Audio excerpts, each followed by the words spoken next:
Operation spider web ఇస్తాంబుల్లో శాంతి చర్చలకు కొన్ని గంటల ముందు రష్యాలో పెను విధ్వంసం సృష్టించిన మిషన్ ఇది. ఏకంగా 4000 కిలోమీటర్ల మేర రష్యా భూభాగంలోకి చొచ్చుకు వెళ్లి మరీ ఈ దాడులు చేసింది ఉక్రెయిన్. ఈ దాడుల్లో 41 బాంబర్లను రష్యా కోల్పోయింది. ఆ తర్వాత రష్యా సైతం భీకర దాడులు మొదలుపెట్టింది.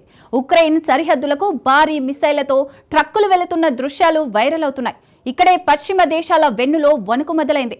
పుతిన్ ఏ క్షణమైనా తమపై దాడి చేసే అవకాశం ఉందని బ్రిటన్ అనుమానిస్తోంది. అదే జరిగితే మూడో ప్రపంచ యుద్ధం మొదలైనట్టే. ఇంతకు శాంతి చర్చల సమయంలో ఆపరేషన్ స్పైడర్ వెబ్ నిర్వహించడం వెనుక జెలెన్స్కీ ప్లాన్ ఏంటి? రష్యా న్యూక్లియర్ బాంబులనే ఎందుకు టార్గెట్ చేశారు?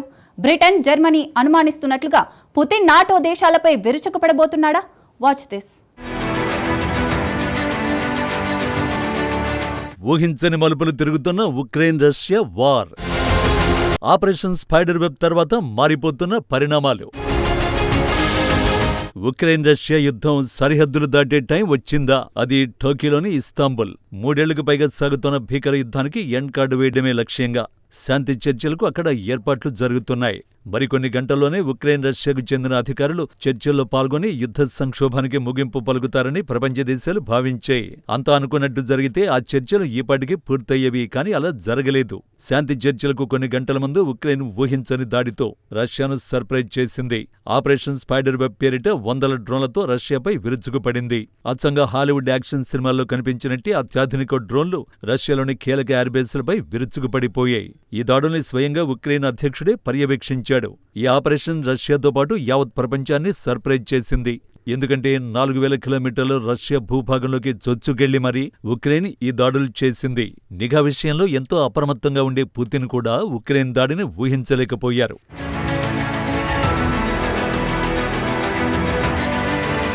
ఆపరేషన్ స్పైడర్ వెబ్ నిమిషాల్లో పూర్తయి ఉండొచ్చు. కానీ ఈ మిషన్కు మాత్రం 1.5 నుంచే ప్రణాళికలు రచించారు. దాడుల కోసం ఉక్రెయిన్ డ్రోన్లు కంటైనర్లలో రష్యాలోకి తరలించింది. అందుకే రష్యా భూభాగంలో 4000 కిలోమీటర్ల లోపలికి చొచ్చుకెళ్లి మరీ దాడులు చేయగలిగింది.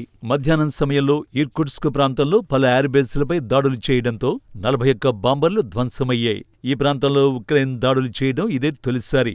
దీంతో పాటు ర్యాజన్, ముర్మన్స్క్ ప్రాంతాల్లోనూ ఉక్రెయిన్ డ్రోన్ల దాడులు చేసింది. ఉక్రెయిన్ దాడిని రష్యాలోని ఇర్కుట్స్క్ గవర్నర్ ధృవీకరించారు. ఆ దేశానికి చెందిన రిమోట్ పైలట్ ఎయిర్ క్రాఫ్ట్ తమ మిలిటరీ యూనిట్ ను ధ్వంసం చేసినట్లు పేర్కొన్నారు. ఒలెన్యా, బెలయా సహా 4 మిలిటరీ ఎయిర్బేస్లపై దాడులు జరిగినట్లు వెల్లడించారు. ఉక్రెయిన్ సెక్యూరిటీ సర్వీస్ చేపట్టిన ఈ ఆపరేషన్లో Tu-95, Tu-22, MO-3 బాంబర్లు, కీలకమైన A-50 ఎయిర్ క్రాఫ్ట్ ధ్వంసమైనట్లు నివేదికలు చెబుతున్నాయి.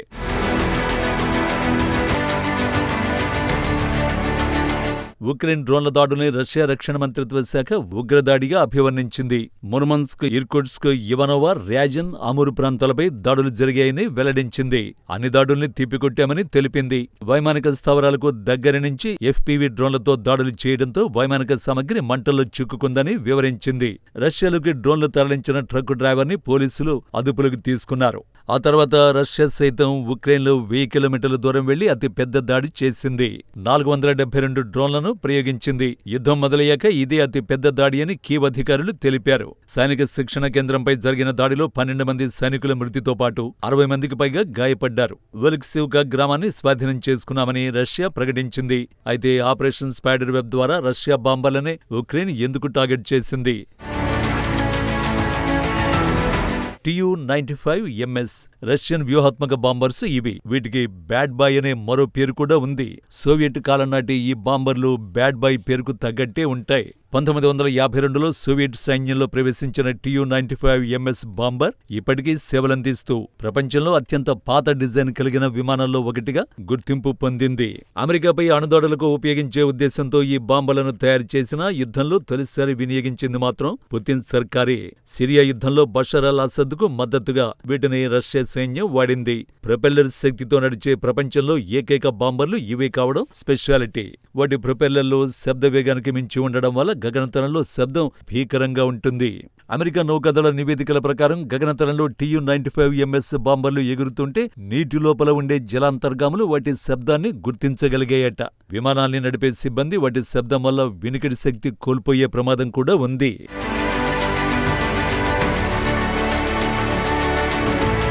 నాటో ఈ విమానానికి BRH అని కోడ్ నేమ్ ఇచ్చింది. Tu-95MS 15,000 కిలోమీటర్ల వరకు కవర్ చేయగలవు. వీటి వేగం తక్కువే అయినప్పటికీ సుదూర లక్ష్యాలను ఛేదించడానికి అద్భుతంగా ఉపయోగపడతాయి. చరిత్రలోనే అతి పెద్ద అణుబాంబు సంధించిన విమానం కూడా ఇదే. 1961లో నికితా క్రుష్చేవ్ నేతృత్వంలో సార్ బాంబా పరీక్షలు Tu-95MS బాంబర్ నుంచే నిర్వహించారు. 30 టన్నుల అణుబాంబు బ్యారెంట్స్ సముద్రంలో దీవిపై పడి విమానాన్ని కూడా శకలాలు తాకినప్పటికీ సిబ్బందిని రక్షించగలిగింది. ప్రస్తుతం Tu-95MS బాంబర్లను ఆధునీకరించే ప్రక్రియ కొనసాగుతోంది. ఇందులో KH-101-102 స్టెల్త్ క్రూయిజ్ క్షిపణుల్ని ధ్వంసం చేయడం లక్ష్యంగా అమర్చారు. అమెరికా నివేదికల ప్రకారం ఈ విమానాల్లో 4 క్రూయిజ్ క్షిపణుల కోసం కొత్త వింగ్ పైలాన్లు అమర్చడం, అంతర్గత ఆయుధాల గదిని కూడా భారీగా క్షిపణుల కోసం సర్దుబాటు చేయడం జరుగుతోంది. ఆధునీకరించిన బాంబర్ల పొడవు 49.13 మీటర్లు. ఇంధనంతో సహా దీని మొత్తం బరువు 1.87 లక్షల కిలోల దాకా ఉంటుంది. ఈ బాంబర్లు యుద్ధంలో కీలకమైనవి కావడంతో వీటిపై దాడి చేయడం ఉక్రెయిన్కు వ్యూహాత్మక విజయంగా చెబుతున్నారు. ఇంతవరకు అంతా ఓకే, మరి వార్ జోన్లో నెక్స్ట్ ఏం జరగబోతోంది?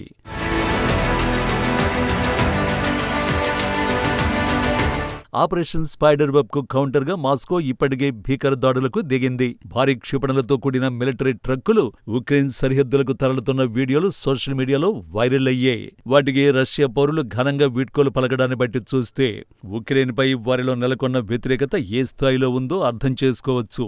కాబట్టి ఇప్పటి వరకు జరిగిన యుద్ధం ఒక లెక్క, ఇకపై జరగబోయేది మరో లెక్క. ఇక్కడే పశ్చిమ దేశాల వెన్నులో వణుకు మొదలైంది. పుతిన్ ఎక్కడ తమపై దాడి చేస్తారో అన్న భయం నాటో దేశాల్లో పెరుగుతోంది. తాజాగా బ్రిటన్ ప్రభుత్వం తమ దేశ వ్యూహాత్మక రక్షణ సమీక్షను ప్రకటించింది. రక్షణ నివేదికలో రష్యా నుంచి ముప్పు పొంచి ఉందని పేర్కొంది. యూకే, యూరప్ రెండింటికి రష్యా ప్రత్యక్ష ముప్పు ఎలా కలిగిస్తుందో రక్షణ నివేదికలో వివరించింది. మొత్తం 130 పేజీలు ఉన్న రక్షణ నివేదికను యూకే ప్రధాని కీర్ స్టామర్ సలహాదారులు తయారు చేశారు. యూకే మాజీ labour defence secretary, NATO secretary general lord Robertson దీనికి నేతృత్వం వహించారు. రష్యా నుంచి తమకు ముప్పు పొంచి ఉన్న నేపథ్యంలో దేశంలో సైనిక దళాలు, అత్యాధునిక క్షిపణులు, ఆయుధాల తయారీ పెంచాల్సిన అవసరాన్ని సమీక్షిస్తున్నట్లు బ్రిటన్ ప్రభుత్వాధికారులు ఆ నివేదికలో పేర్కొన్నారు. రష్యా ముప్పుకు వ్యతిరేకంగా తన అణ్వస్త్ర నిరోధక శక్తిని పెంచే లక్ష్యంతో అణ్వస్త్ర సామర్థ్యం గల యుద్ధ విమానాలు కొనుగోలు చేయడానికి యూకే అమెరికాతో చర్చలు జరుపుతోన్నట్టు సమాచారం.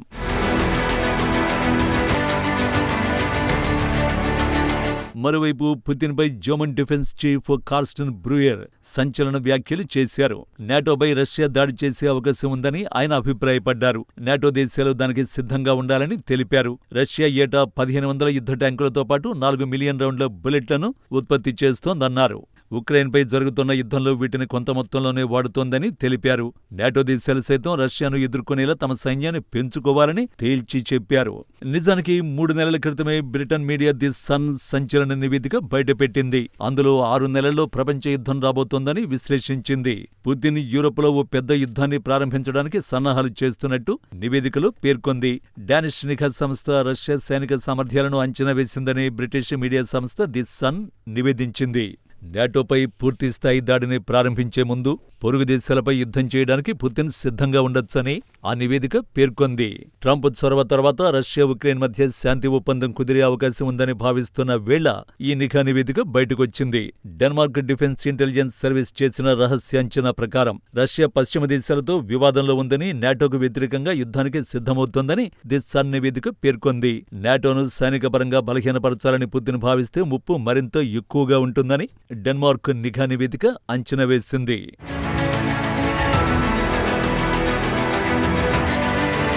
నాటో దేశాలపై పుతిన్ దాడి చేస్తారా లేదా అనేది పక్కన పెడితే ఉక్రెయిన్పై రష్యా యాక్షన్ ఎలా ఉంటుందన్నది అసలు ప్రశ్న.